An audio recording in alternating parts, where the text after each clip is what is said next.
Hi, we're live, I think. Should be live anyway, so if we are indeed, can people give us a thumbs up on the side and make sure they can hear me and everything's working all right? I'll just wait for that thumbs up. In the meantime, you can kind of look at this thing if you want. There she is. Okay, all good, thank you, Mark. So, yeah, another week, and we are back doing our little live show. I've got a new t-shirt. You can see it's brighter than the last one. A nice little delivery turned up with some fresh clothes for the year. So yeah, this week we're going to talk about the YZ4-SF2. I know a few guys have been asking about it. Obviously, with last year not having much racing, we didn't get a chance to showcase this car so much. Obviously, Ryan's been doing well with it in the States where they could actually do some racing, but in the UK and Europe and stuff, it was difficult to get out there and run. So, I mean, I have done races with this car, but nothing ultra competitive, you could say. No massive races with it, but done some testing, different tracks, different surfaces. So at least I've got some good feedback for you guys. So first of all, I'll run over the car with you. This is the Yokomo YZ4-SF2. So I've built it. Here it is, comes out of the box. A few option parts that I always put on my cars, as we discussed last week, one of them being shiny titanium Yokomo screws, because they are just awesome. Another one being gold shock shafts, you can see in there. Nice and gold. The gold coating does give you a little less friction, just makes the shocks a bit nicer and they last a bit longer because the coating's good, especially when you're running on like sandy Astra and stuff where your silver ones can rough up quite quick and not be as smooth as what you like. So there's that. What else we got on this thing? Titanium turnbuckles, got them on there. In this car currently right now, I'll whip the body off. There's the body. In this car currently right now, it has a center diff. So yeah, center diff option. I've chucked that in now. I've been running, well, I was running on damp AstroTurf, and that is the ticket for me on any damp, loose surface track. So if you're running on dirt and stuff, make sure you do get yourself a center diff, because it does just make your life a lot easier. It's also way more tunable with the center diff because you can control how much bias goes to the front or to the rear. So very good for lower grip surfaces, even bumpy surfaces can be a very good option. What else have we got in here as an option? Not much. Again, Yokomo kit comes incredibly well spec'd. It does have a little fan mount. Yokomo made their own fan mount now, keeping my Scorpion motor cool. Obviously, we like to run big horsepower in these cars most of the time. In here right now is a 4.5. So it was prepped for doing carpet and some big races. But even when I go outdoors, I mean, I run this in the damp with a 4.5 in. It's a little hairy, but it's fun. It's fun. And it has allowed me to kind of work on the setup to get it to drift a little bit. A controllable drift, I should say. I mean, they can all drift, but a really nice controllable drift.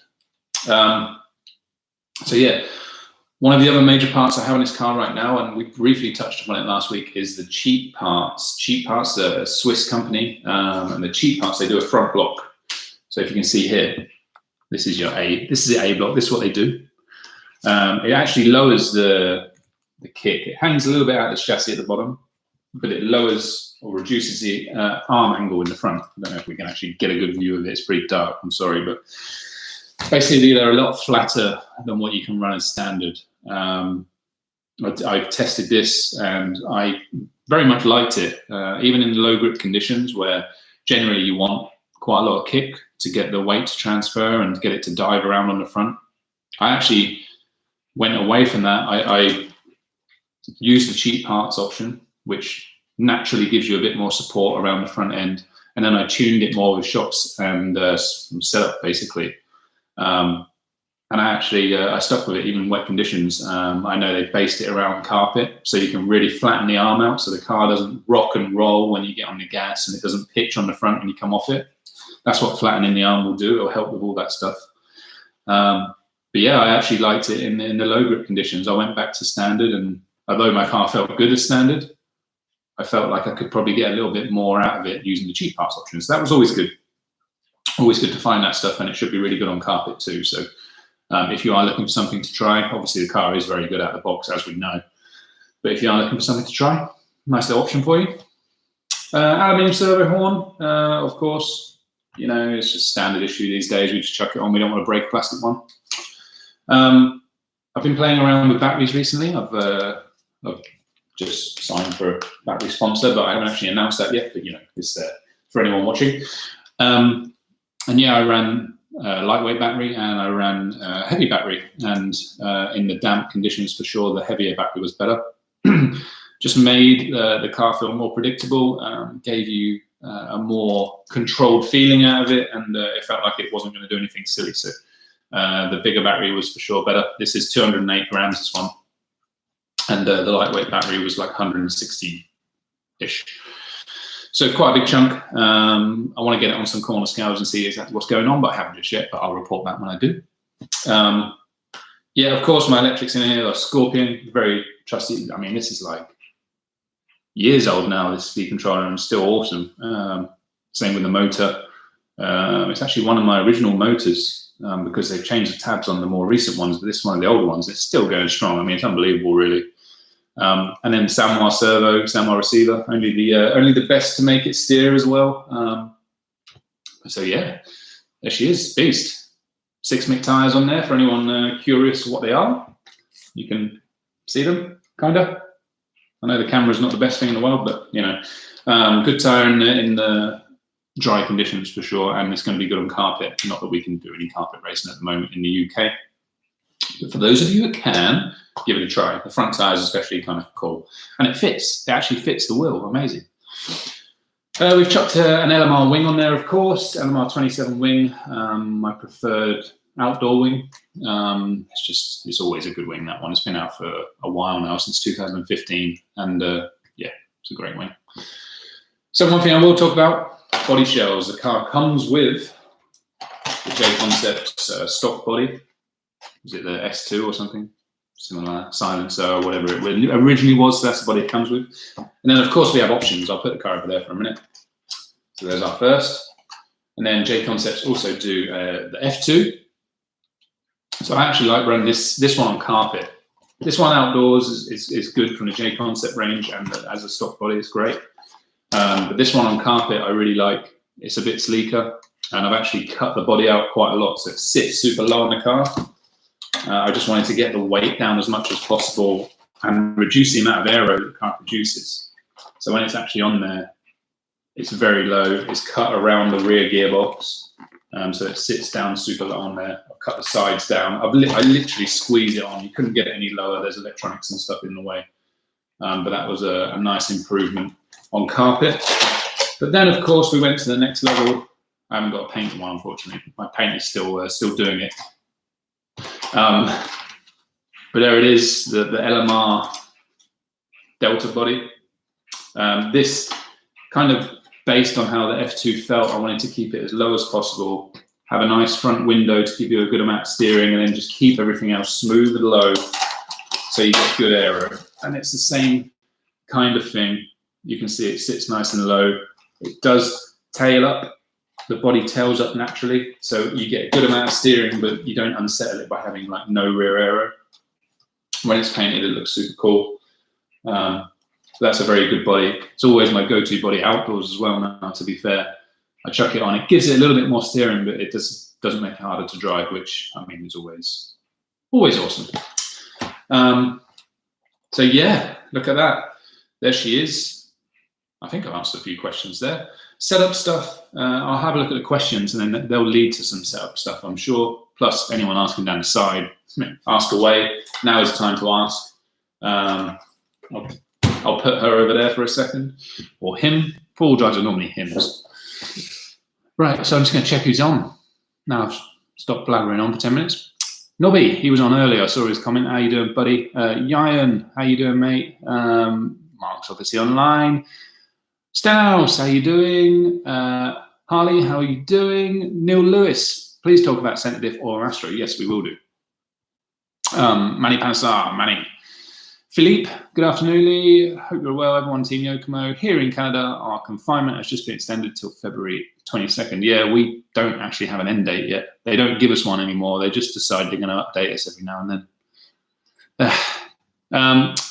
Sean, good afternoon. James, how you doing, Mr. Seabright? Duncan, nice to see you online, Dunky boy, who paints shells. So these ones are actually painted in 2019. This was a company, Duby Design. You can see it back there. I have since switched painters to a good friend of mine, Paintworks, which is Lee Talbot, so I can get you hooked up with that, Dunk. Don't you worry. Obviously, as Duby painted these ones, I don't want to take anything away from them. They are beautiful bodies, and Paintworks are equally as good. And as soon as they arrive, they'll go on the card too. Donkey Wrist, afternoon, my boy. Seabright, will you be keeping kit bulkheads or swapping for the older SF ones? We'll talk about that shortly. Matt Thompson, good afternoon. How you doing, mate boy? Also, the motor pod position. Have you tried moving it? Yes, we'll talk about that too. Good ones. You could have asked me this beforehand, so when I print them out, I can remember all the questions, but we'll go back through. I'm Bingham. Good afternoon, sir. Duncan Hedger, like London buses. Hey, there's a lot of Duncans on the go right now.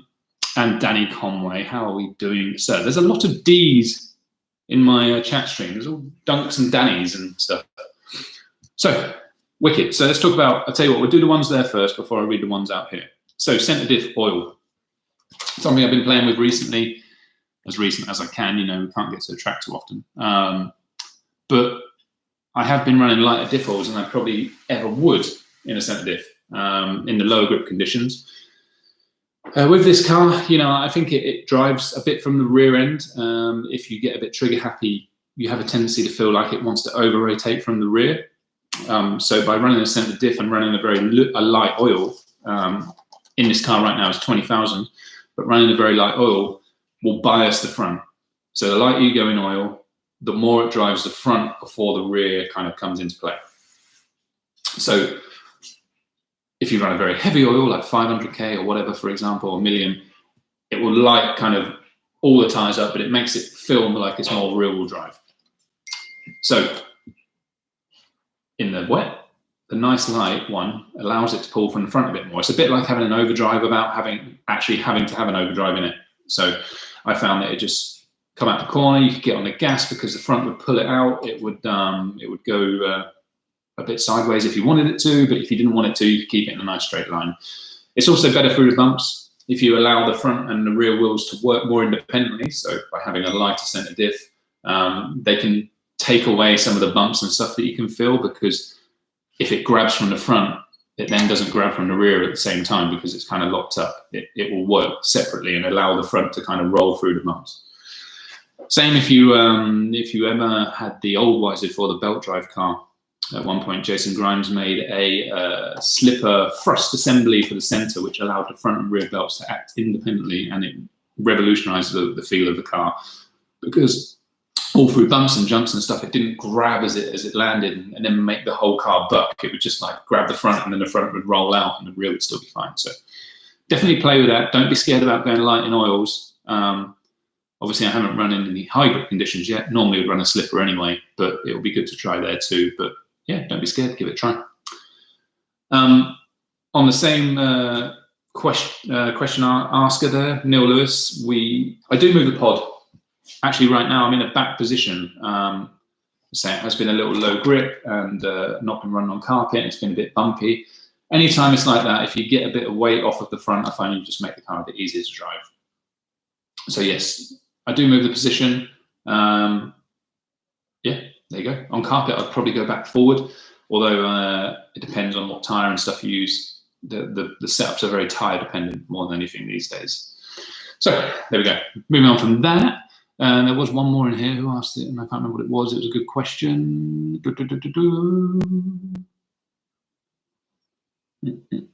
Who paints shells? We've done that one. Bulkheads. There you go, James. Thank you. So bulkheads, they have been known to snap. We're not going to lie. You know, and people do snap them quite regularly, especially on like higher bike tracks or Astro, where if you do crash, it digs the front, and it can snap the bulkheads now, unfortunately.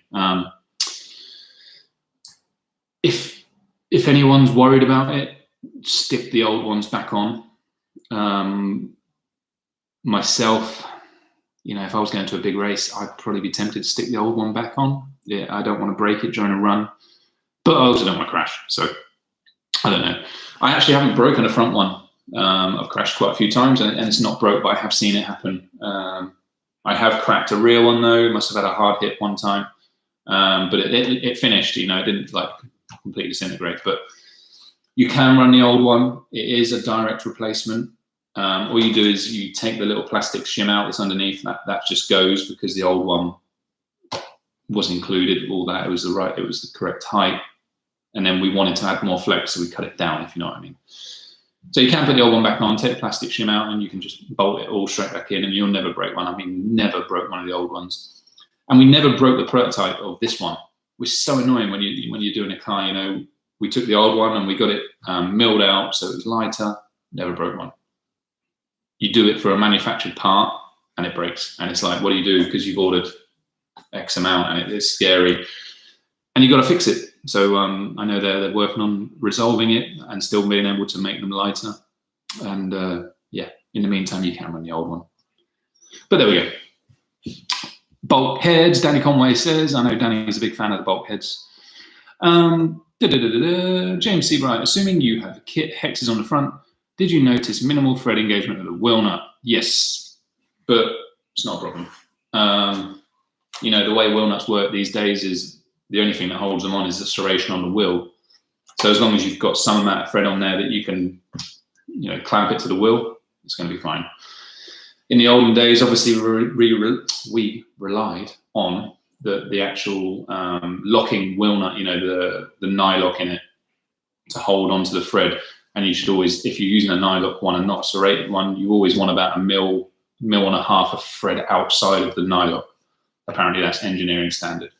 But you know, with the serration ones, I've never had one come off. It shouldn't do because it's holding on with the same force as it would even if it had a thread out to like here. So don't worry too much, he says. Just make sure they're tight after every run or before every time you go out. I always do that.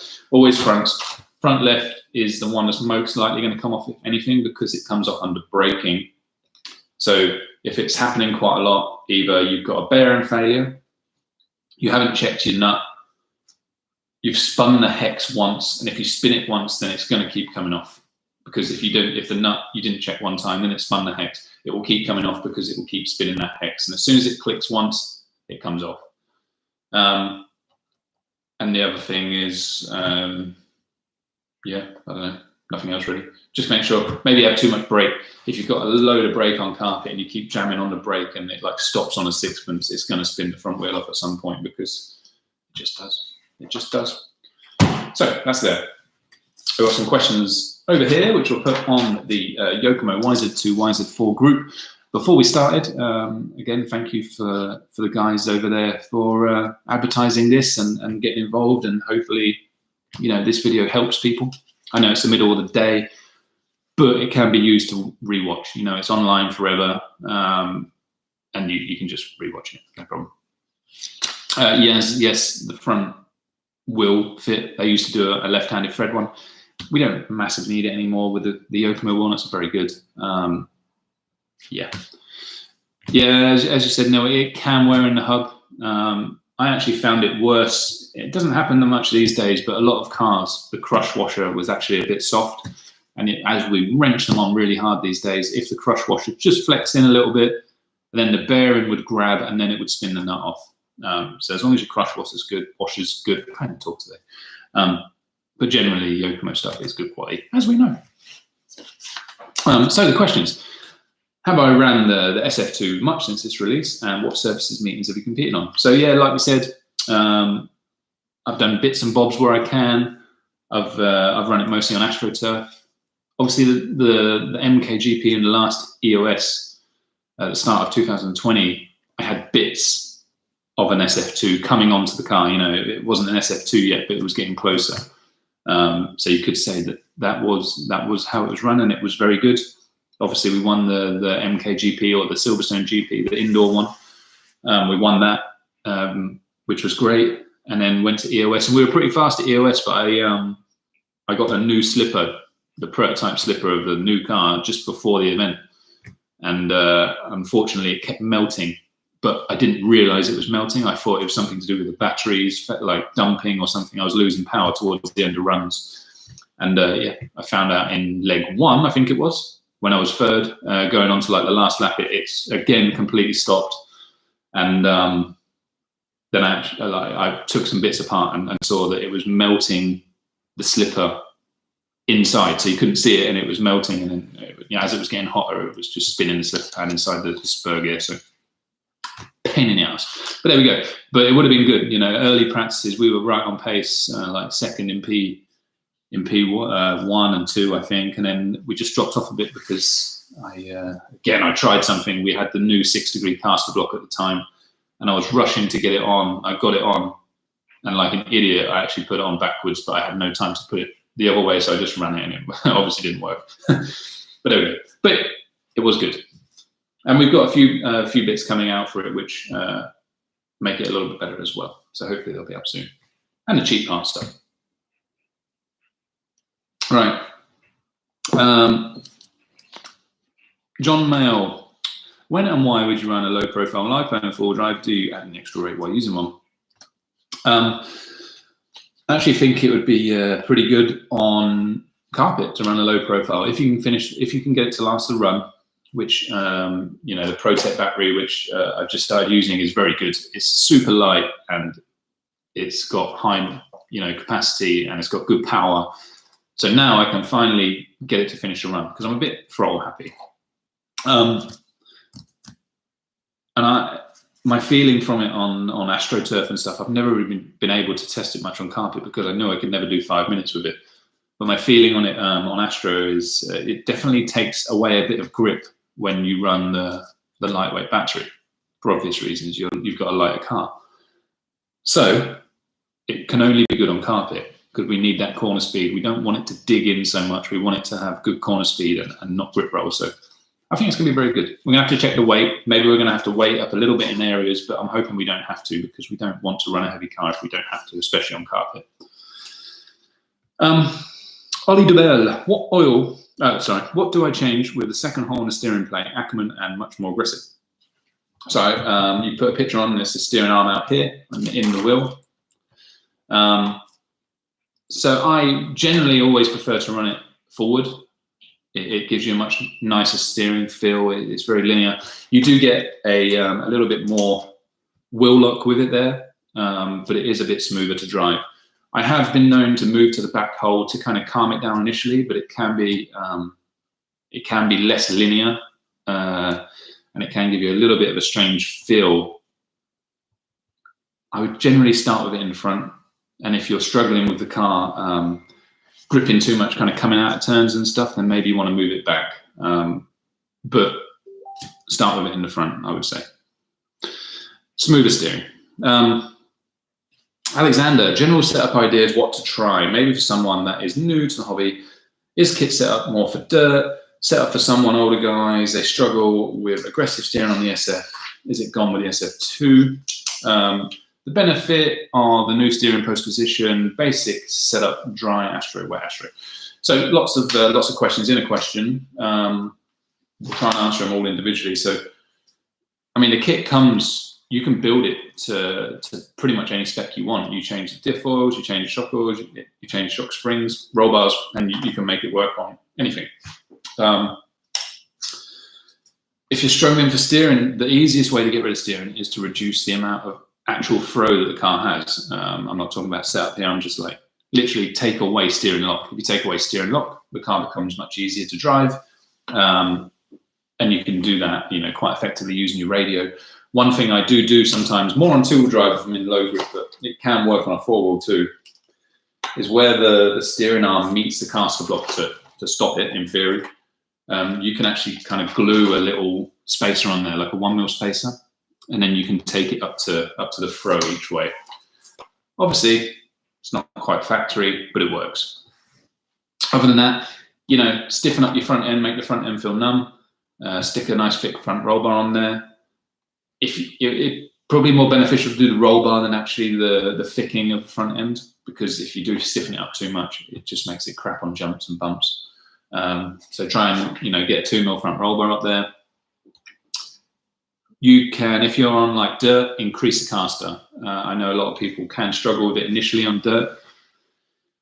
If you feel like it's twitchy around center, so you're coming up to a turn, and as you start to turn in, it already starts to want to slide, add caster on the car, because that will completely numb out the feel initially. And on lower bike conditions, like I think I mentioned before, like the Huddy Arena, where it was very loose, and any kind of medium to low traction dirt track, we run 12-degree caster. Any kind of carpet stuff, it doesn't massively work because you lose a bit initially, but you actually gain steering coming out of the turner, and that's what makes the car flip a lot of the time and makes it hard to get on the gas. So that's why we release a 6-degree caster. You get good steering in, but then you can actually get on the throttle very early on the way out because it's not trying to tie itself in knots. What else you've written there? So that's the steering. Obviously, there's lots of things we can do. The steering posts and stuff, again, just made the car easy to drive, more linear feel on the steering. Obviously, the slop's been taken out of the steering as well, using the bearing system rather than the sloppy Ackerman bar we had before.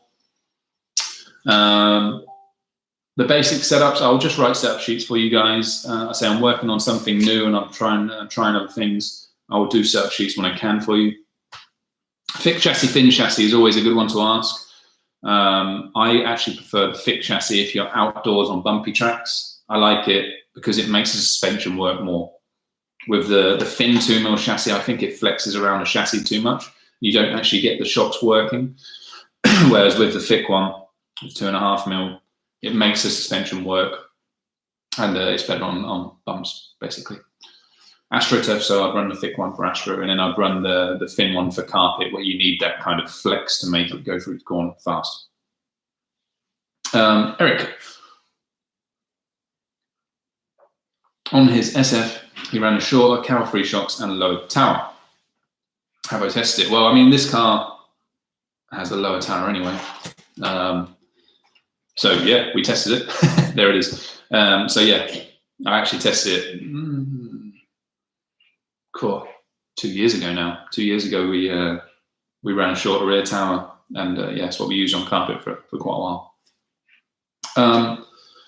Who's my favourite stalker, Aiden or Nobby? I mean, everyone loves a stalker, right? I mean, they're both my favourites, honestly. I mean, Aiden's the OG, he's the original, but Nobby's giving him a run for his money. Gabrielle, key set of ESC changes for indoor, small, tight technical track, outdoor. So indoor, it depends on what speed you want, what motor you put in. If it's a small tight track, you might be better motoring down, so like 6.5, and then just adding boost. Because likely you want to come out the corner fast and be quick between turns that aren't that far away from each other. So probably you want to run a bit more boost than what you would normally, and probably a little bit of a calmer motor than a big indoor track. Outdoor Astro, in the dry, again, I'd run a little bit of boost, mostly turbo, because Astro can be notoriously bumpy or not laid very well, and that makes it difficult to drive. So you don't want to have too big horsepower when you're coming out of the turns, but you probably want it down the straights and stuff. Outdoor Astro on a wet track, just take it all off. Run like a 6.5, don't really have any boost. Have a tiny bit of turbo if you need it, if it's got a long straight, but other than that, just keep everything mellow. You don't want to create too much wheel spin. So, hope that helps. That's that. My phone's been going crazy. I'm just going to make sure there's like no one crazy going on. There we go. Neil Lewis, also guessing left-hand side is rotating direction to loosen it. Left-hand front fix. Yeah, it's all on the brakes, James. It's how you brake. So the left hand, we did left hand years ago because the early EOSs with a controlled tire was the old Schumacher wheel that had a very narrow hex, and it was notorious for spinning the hex. If you had anything but like a Schumacher, because their hex fit the wheel a bit better, whereas like your general 12mm was just spinning wheels off for fun. So that's when we created that left-handed front. locking nut, and it was awesome at the time, but we don't really need it, especially if we're running Yokomo wheels where everything kind of fits good onto our car. We don't massively need it anymore. Christian, hi Lee, thanks for the greetings. From Cheats Parts, no worries, mate. Thanks for the part. Here we go. Neil Lewis, yes. Tested 17. Have you tested with a 17-tooth drive gear and ring gears? Yes. Something we did on carpet up until we weren't allowed to do carpet anymore is we overdrived the rear. So the rear would turn faster than the front. So we'd only do it in the rear to try and give it that kind of two-wheel drive effect that we like on carpet. I haven't actually tried it just in the front, but it would be good outdoors, I'm sure. So it is something to try. But yeah, we have tried it. We have done it just in the rear.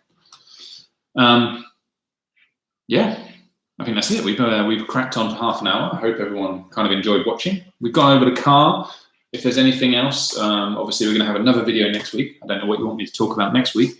We can talk about the truck, or we can talk more questions or anything. Maybe we'll get Mark, who's probably still watching, to put a post up and ask or do a poll on what people would like to talk about next week.